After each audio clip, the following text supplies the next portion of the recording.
तो इस वीडियो में हम लोग जानेंगे सेकंड फीचर ऑफ डेमोक्रेसी, जो कि है a democracy must be based on free and fair election where those currently in power have a fair chance of losing. मान लो आपकी कोचिंग में हर एक संडे को टेस्ट हो रहा है और सर इतना डिफिकल्ट पेपर बना रहे हैं कि किसी को हवा ही नहीं लग रही है और उसी डिफिकल्ट एग्जाम में आपका बेस्ट फ्रेंड फर्स्ट आ रहा है और सबको पता है कि उसका बेस्ट फ्रेंड कितना पढ़ने में तेज है और वही आपके नंबर जो है वो मुश्किल से किसी तरह पासिंग मार्क्स आ रहे हैं। और तभी आपने अपने बेस्ट फ्रेंड के बारे में सोचा और फिर आपने बोला इस चिलगोजर के इतने नंबर कैसे आ रहे हैं। तो फिर आपके दिमाग में थोड़ा सा खुराफाती चढ़ी अपने बेस्ट फ्रेंड को लेकर और फिर आपने पता लगाया तो आपको पता चला कि ये तो चीटिंग करके इतने नंबर लेकर आ रहा है और फिर आपने उसका एक दिन पर्दाफाश कर दिया और अगले टेस्ट में वो फेल हो गया। तो वैसे ही कोई भी पॉलिटिशियन कई सारे गलत काम करता है ताकि वो इलेक्शन जीत जाए। जैसे आपका बेस्ट फ्रेंड चीटिंग कर रहा था एग्जाम में फर्स्ट आने के लिए, जो कि गलत है। और इसको समझने के लिए हम लोग पढ़ेंगे चाइना और मैक्सिको के इलेक्शन के बारे में। तो चाइना में हर 5 साल बाद इलेक्शन होते हैं और ये इलेक्शन इसलिए होते हैं ताकि देश के पार्लियामेंट के मेंबर्स को इलेक्ट किया जा सके। और नेशनल पीपुल्स कांग्रेस, जो कि चाइना के पार्लियामेंट का नाम है,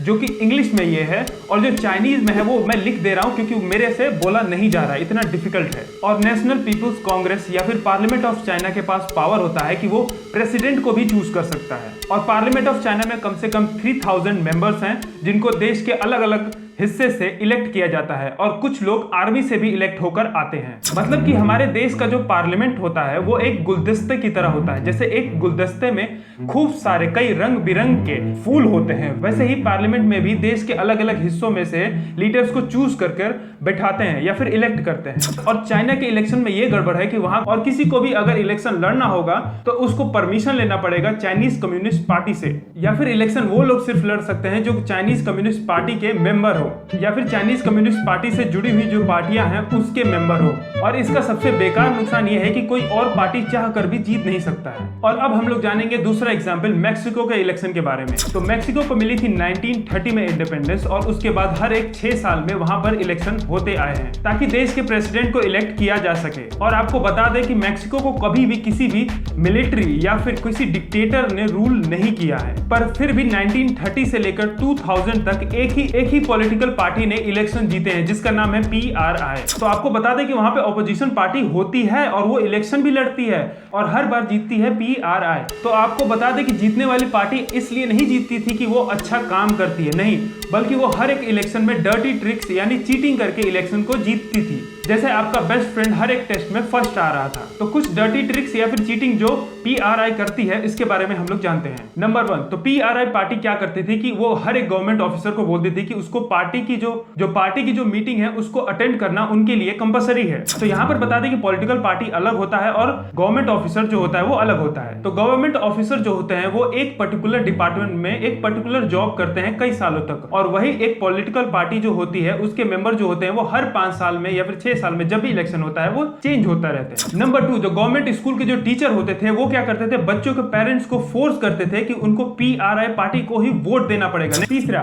मीडिया भी अपोजिशन पार्टी अगर कोई छोटी सी भी गलती कर दे तो उसको बढ़ा चढ़ाकर उस गलती को दिखाती है, और वही अगर अपोजिशन पार्टी अगर कुछ अच्छा कर दे तो उसे इग्नोर कर देती है। और वही अगर PRI पार्टी अगर कोई गलती करती है तो उसको खूब छुपाती है, बहुत छुपाती है। और वही अगर PR पार्टी अगर कुछ छोटा सा भी अच्छा काम कर दे तो उसको बढ़ा चढ़ा के दिखाती है ताकि लोगों की नजरों में PRI की रेपुटेशन बनी रहे। चौथा, और वही इलेक्शन के टाइम पे कभी कभी PRI पार्टी के मेंबर्स या फिर उसके सपोर्टर्स क्या करते थे, वो पोलिंग बूथ यानी जहां पर वोट दिया जाता था वहां की लोकेशन को ही वो लोग चेंज कर देते थे, शिफ्ट कर देते थे आखिरी मोमेंट पे। पांचवा, PRI पार्टी क्या करती थी कि वो पूरे साल बहुत ज्यादा पैसे बर्बाद करती थी एडवर्टाइजमेंट में और कैंपेनिंग में, जिसकी वजह से बहुत ज्यादा पैसा बर्बाद होता था पूरे देश का। तो क्या चाइना और मैक्सिको के एग्जाम्पल को पढ़ने के बाद क्या जो चाइना और मैक्सिको के जो लोग हैं वो रूलर को इलेक्ट कर रहे हैं? नहीं, क्योंकि यहाँ पर बहुत चीजें हो रही हैं जो कि नहीं होनी चाहिए। जैसे चाइना में लोगों के पास ज्यादा चॉइसेस बची नहीं थी, मतलब लोगों को रूलिंग पार्टी या फिर वो पार्टी जो बार बार जीत रही है चाइनीज कम्युनिस्ट पार्टी